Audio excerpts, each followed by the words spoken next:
Boker Tov, messieurs, Boker Tov. Dernière ligne droite, Be'ezrat Hashem. Avant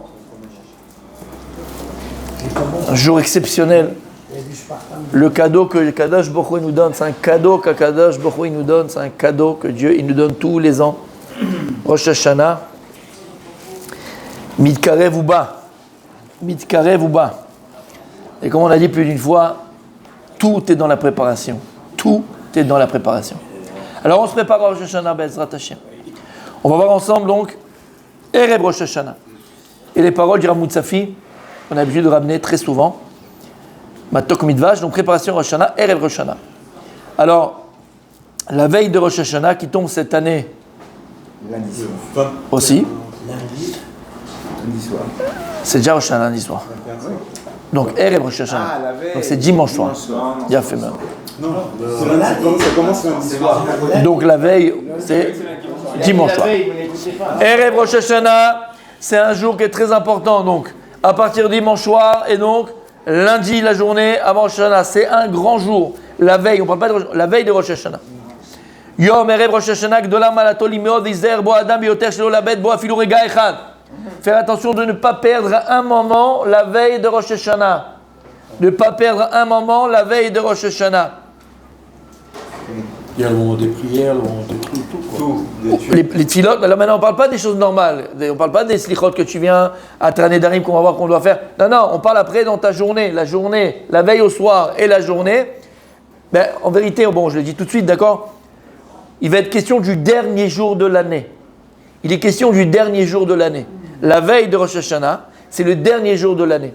Et dit la Gemara dans Maseret Rosh Hashanah, Yom Echad Bashana Nikra Shana. Yom Echad Bashana, je répète, Nikra Shana. La Gemara nous dit 15 jours dans l'année est appelé une année. Alors, moi jusqu'à présent, je savais qu'une année c'est combien de jours ? 365 jours. On m'a jamais dit qu'un jour c'est représenté une année. D'accord ? Ok. Je ne vais pas rentrer dans la relativité, mais elle existe, puisqu'elle a été prouvée. Ça s'appelle la relativité. Vous savez qu'il y a une Gemara dans Maseret Choulin. Cette Gemara, quand je suis arrivé sur cette Gemara, ça m'a interpellé. La Gemara dans Maseret Choulin, elle parle d'un petit animal, d'accord, d'un petit animal, et là-bas, la Gemara, elle est dana, d'accord, d'accord, elle parle par rapport à un sujet précis. Et la Gemara, c'est de dire, mais tu vois bien que cet animal-là, et on dit que cet animal, je ne me rappelle plus les corps, excusez-moi, mamache, exactement, il faut que je retrouve la Gemara. Mais la Gemara, elle dit que cet animal, il vit 3 ans, d'accord, pas plus de 3 ans, tati, tatata. Et la Gemara de dire, ben c'est pas vrai.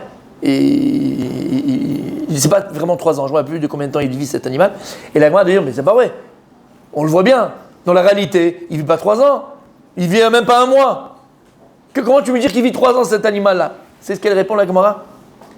La Gemara dit, non, tout ce que je dis qu'il vit 3 ans, c'est pas par rapport à nous les humains, c'est par rapport à lui. C'est-à-dire que d'après le temps relatif à cet animal-là, en vérité, lui, il vit, entre guillemets, c'est 3 ans de vie par rapport à cet animal-là. Il n'a pas de conscience à l'animal, mais sa réalité, par rapport à sa réalité à lui, exactement. Mais en vérité, ça veut dire quoi ? Non, mais ça veut dire quoi ? La Gemara, elle nous apprend la relativité du temps. C'est-à-dire que pour nous, ça nous paraît 1 mois, et pour lui, ça lui paraît 3 ans. Et en vérité, écoutez bien, lorsque la Gemara nous dit, Yom Bashana Nikra Shana, un jour dans l'année, il est appelé une année. De quoi elle parle la Gemara ? Elle parle par rapport au roi. On comptait les années par rapport aux années de règne des rois. Et la Gemara nous dit, à partir du moment où un roi, il a régné 1 jour, c'est Nikra Shana. On appelle le première année du roi un tel, de son règne. Mais c'est 1 jour. La Gemara elle parle par rapport à ça, par rapport à un règne d'un roi. Et à l'époque, on comptait les années par rapport au règne du roi. Et la Gemara nous dit encore une fois, Yom Bashan Nikra Shana. Il a suffi qu'il ait régné 1 jour, il a fait une crise cardiaque après, il est mort. C'est Nikra Shana. C'est comme s'il a régné, c'est le règne d'un an de tel roi. Exactement. C'est comme ça qu'il faisait, même à le temps de la Gemara, même avant. Les Baalei Moussar, il te dit, qu'est-ce qu'il y a écrit dans cette Gemara là, ma habibi ? On compte pour les rois. C'est qui le roi? Melech Malchei Amlachim Akadosh Baruch Hu. Le roi des rois, c'est Akadosh Baruch Hu. Et pour Akadosh Baruch Hu, Yom Bashana Nikra Shana. Un jour dans l'année, il a appelé un an. Ça veut dire quoi? Aux yeux d'Akadosh Baruch Hu, si maintenant, un jour dans l'année, c'est quand? La veille de Rosh Hashanah. C'est quoi? Même les slichot, c'était bancal. Pour pas dire que c'était complètement effacé. T'as pas fait le travail qu'il fallait. T'étais bancal, tu t'es pas préparé, t'étais pas là, t'étais pas. La veille de Rosh Hashanah, tu te réveilles. Shamata oti. La veille, tu te réveilles. Tu viens au slichot, à Taranet Darim. Dimanche soir, on va le voir, il dit le Rav. C'est important d'étudier le soir. Au moins un soir dans l'année, prends pas ton portable à regarder des bêtises et des ch'tiotes et des TikTok et des Instagram, bourre et le collégramme. Laisse tout ça. Prends écoute Joseph. Prends. C'est sur YouTube. C'est sur YouTube. Je ne les ai pas envoyés, mais vous pourrez le retrouver. D'accord, sur les cours. Tu prends, tu prépares la tfila. Comme c'est important de préparer cette tfila de Rosh Hashanah. Pas, tout le monde se doit d'ouvrir avant le Marzor, de prendre un petit crayon et il y a le cours sur la Hamida. On l'avait fait l'année dernière. Il a fait, mais tu t'en rappelles? Il a fait, mon tzaddik. Il y a toute la Hamida. Non, mais il y a toute la Hamida de Rosh Hashanah. On a du Moussaf qu'on a fait aussi et qu'on a expliqué. Tu prends un crayon, ce que tu peux ce qui te frappe, tu le mets. Ce que tu écris. On parle toutes les kavanot du monde. D'ailleurs, on n'a pas fait toutes les kavanot, on a dit des choses de très simples. Mais tu les écris, mais tu le prépares. Yom Bashana Nikra Shana. Si tu le prépares la veille, oublie ton portable, oublie les bêtises, oublie les ch'touillottes. Laisse tomber. Pas besoin de faire Netflix la veille de Rosh Hashanah. Un jour dans l'année, comporte-toi comme un Ben Melech, comme un prince, comme le fils d'Akadosh Baruch Hu Be'emet, sans t'énerver, sans crier, sans jalousie, sans poser tes yeux là, il faut pas. Ok, toute l'année, t'as baladé, ok. Aval Retzoncha, Retzon Amiti Shel Yehudi, la volonté véritable d'un juif, c'est de faire la volonté d'Akadosh Baruch Hu. Parce que tu vas dire, mais c'est mytho. C'est pas mytho. T'as Yirat Shamayim, t'as la crainte du ciel, t'as la crainte du din, tu le montres à Hachem. Alors si t'es dans la rue, tu vas faire attention de ne pas regarder ou de tourner la tête quand il y a quelque chose qu'il faut pas voir. Tu fais attention de ne pas regarder. Un jour, 24 heures. Essayez pendant 24 heures d'être au top du top. Pour montrer à Kadosh Baruch Hu, voilà, j'ai peur du din, je crains le din, je crains le jugement de Rosh Hashanah. Je veux me parfaire, je veux m'améliorer, je veux me rapprocher de toi. Et c'est pas du mytho, c'est mon vrai ratson, c'est ma vraie volonté. Yom Bashana Nikra Shana. Pour Akadosh Baruch Hu, alors ce jour-là où tu as été parfait. La veille, tu as préparé, donc comme j'ai dit, la tfila. Tu as fait du Rav d'Esther, entre guillemets, tu as fait du Moussar, quel qu'il soit. Tu as fait un peu de Gemara, tu as fait un peu d'Alacha. Le lendemain, tu perds pas ton temps. Lundi matin, tu perds pas ton temps. Tfila, bien sûr, aider la maison. Aider si tu peux aider à la maison, il y a des courses à faire, il faut des courses. Et ne pas oublier, on va le voir, d'aller au mikvé, on va le voir tout de suite, d'accord? D'aller au mikvé. La plage, elle est extraordinaire. On peut aller à la mer. Alors, venez pas avec moi parce que ça risque de vous, d'accord, de vous déconcentrer. Mais en tout cas, d'accord, démoraliser surtout. Démoraliser, oui. D'accord, voilà. Mais en tout cas, mes amis, d'accord, d'aller au mikvé, se préparer son corps à Rosh Hashanah Be'ezrat Hashem. C'est une préparation. Alors, il dit le Rav, qui yesh bekoarze lechaper al kol avonotav shel kol Hashanah. Ce jour-là, la veille de Rosh Hashanah, c'est un jour, mon tzaddik, qui est capable, il y a une ségoula mesougal, qui est apte à Be'ezrat Hashem pardonner toutes les fautes de l'année. Encore une fois, Lifne Melech Malchei Amlachim Akadosh Baruch Hu Yom Bashana Nikra Shana. Pour Akadosh Baruch Hu, un jour dans l'année, c'est Nikra Shana. On parle bien du lundi. On parle du lundi, mon tzaddik. Donc dimanche soir et lundi. Dimanche soir. Parce que nous, ça commence la veille au soir. Dimanche soir et lundi. Il a fait. Messieurs, tout celui qui peut, c'est ramené par Rabbeinu Chaim Balaji dans Moed Kol Chai.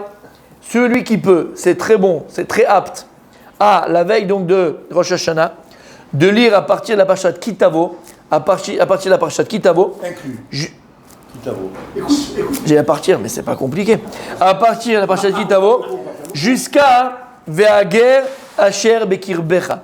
C'est dans le Perek Kavav, Pasuk Aleph au Pasuk Yud Aleph. c'est très important de lire. Donc, Parashat Kitavo jusqu'à Ve'ager, Asher Bekirbecha, c'est un grand ségoula que nous donnent les Chachamim. C'est long. Pas long du tout. C'est pas long du tout. Je vous le montrerai, d'accord? Je vous montrerai chez de Waouh, mais c'est pas long du tout et c'est très bon et c'est très bien. Lundi matin, lundi après-midi, lundi. Comment? Kitavo, ouais. Pasuk Kavav, Aleph, Ayud Aleph. C'est 11 psukim à peu près, d'accord? C'est pas très long. Très important de les lire. Nous dit le. Ouais. Regardez, non. Il nous dit Rabbeinu Chabaladji, Vekol akore parashazo akadosh mavir kruz barakia vomer. Tout celui qui lit cette paracha, akadosh borou dans le ciel, il vient et il déclare Hachem, Giviti me'adam ze kol achovot. J'ai déjà pris de cet homme-là toutes ses fautes, d'accord? J'ai déjà pris de ses fautes, c'est fini. Ou mochel al kol chatotav. Et je pardonne sur tous ses péchés. Donc, faisons-le, mais bien sûr, tu comprends bien, c'est pas simplement de le réciter. Il faut avoir une parole de tchouva, comprendre, mais surtout tchouva. C'est qu'à ce moment-là, quand on le lit, on est dans notre cœur la teshuva. Si tu lis simplement pour faire le kof, un kof c'est un singe ou un perroquet, ça ne sert pas à grand-chose. Il faut le lire et avoir dans son esprit et sa conscience une véritable teshuva, comme je dis authentique. Il a fait. Alors messieurs, on a dit qu'il y a une mitzvah, c'est une mitzvah, c'est pas bien, c'est une mitzvah. Mitzvah, alcool, ish, lidbol, berev, rosh hashanah, bemivé, tahara, kasher. C'est une mitzvah, c'est pas bien, c'est une mitzvah, de se tremper au mikvé la veille de Rosh Hashanah.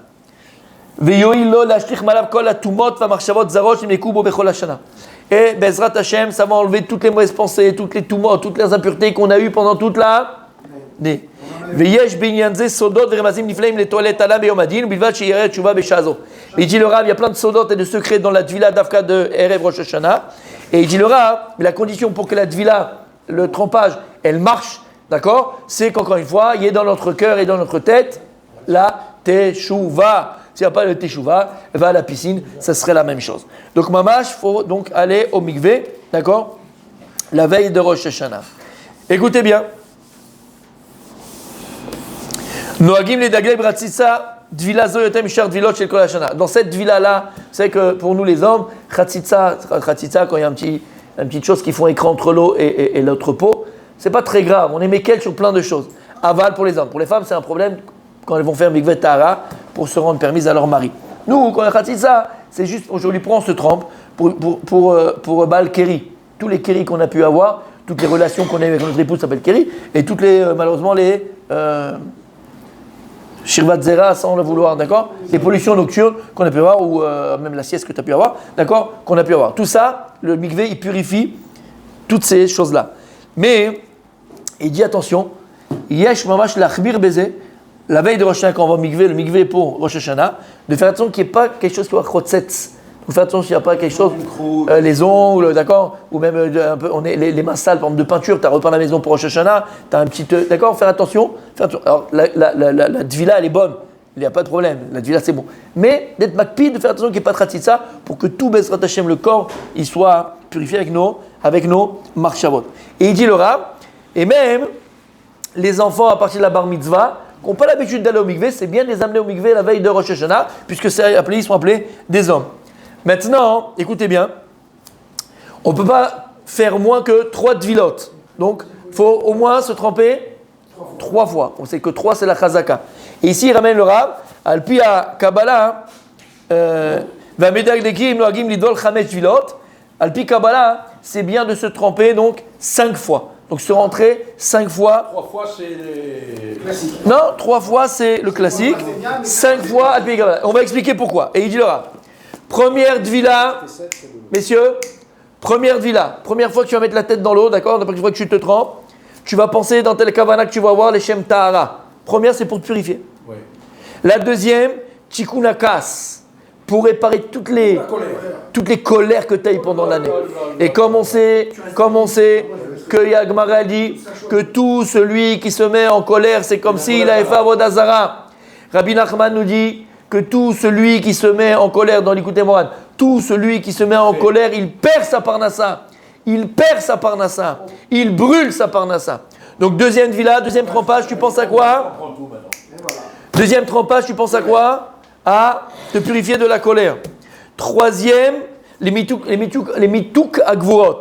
pour adoucir le djinn, pour adoucir donc le mauvais jugement, pour adoucir la dureté du djinn.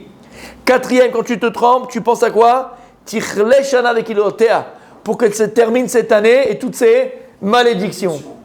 Et la dernière, les kabel, Kdushat Yom Tov, pour prendre sur soi la Kdushat du Yom Tov de Rosh Hashanah 5. Et tu penses à quoi donc? Kdushat Yom Tov, ve Tachel Shana Birkotea, commence l'année avec toutes ces bénédictions. Donc tu as 5 kavanot à avoir, Alpi Kabbalah, qu'est-ce que ça te fait de tromper 3 fois ou rajouter 2? Pas grand-chose. C'est quoi la cinquième déjà? La cinquième, c'est prendre la Kdusha de Yom Tov, la sainteté de Yom Tov, et Tachel Shana Birkotea, que commence l'année avec toutes ces bénédictions. Alors, il y a le mikvé à Ranana dans toutes les villes, et celui qui c'est compliqué pour aller au mikvé, eh ben, il pourra aller à la mer, à la plage. L'eau est pure comme du cristal, mon ami. L'eau, elle est belle, l'eau, elle est bonne. Bien sûr que tu es en maillot. Tu le prends, tu le mets à côté, ça prend 35 secondes. L'eau, c'est un lac, il ne va nulle part. Et si jamais il est parti, tu mettras la main sur le zouzou et tu sortiras gentiment, te rhabiller avec une serviette. Qu'est-ce qu'on peut faire? D'accord? Ah, très important, messieurs. N'allez pas faire le mikvé entouré de femmes à maillot de bain. N'allez pas faire le mikvé entouré de femmes à maillot de bain. Il y a plein de coins tranquilles, mais je vous dis d'accord, appelez-moi. Même à 10h, il n'y a personne, mon sadique. Tu viens avec moi, je viens des endroits, il n'y a personne, tu es seul avec toi-même. On m'a raconté des choses. On m'a juste raconté des choses, sadique. Et voilà. Donc, se préparer. Se préparer, messieurs. C'est pas la veille de Rosh Hashanah, tu sais quoi? Ouais, c'est vrai, là, je me prépare, c'est déjà trop tard. Là, on est Yom Revi, on est mercredi. Là, tu te prépares psychologiquement à savoir que mon jour de dimanche soir, pas de dimanche soir, jusqu'à lundi, il est Kulo Kodesh. Kulo Lachem. Kulo Kodesh, Kulo Lachem. C'est bien de ne pas travailler. Maintenant, si on est obligé, eh ben on est obligé. T'arrêtes avant Chatzot. Chatzot, t'arrêtes. Tu ne fais pas après. Ça, c'est Vadaï. Mikvé dimanche soir. Mikvé, non. Lundi matin. Alors, on va voir c'est quand. Non, alors, tu sais quoi, on termine. Le Zman du Mikvé, c'est pas le matin. C'est pas le matin, regardez. Misha Hamishit Bayom. C'est, voilà, après la 5e heure. Donc, c'est bien après Chatzot. Après Chatzot. Après midi et quelques. Non, la mer. Il n'y a personne. Écoute ce que je te dis, Bémet. Il n'y a que les petits poissons qui viennent te faire des guili-guili. Donc, c'est après Chatzot. C'est bien de faire le mikvé après Chatzot. D'accord? C'est le Zman adéquat. On continue demain.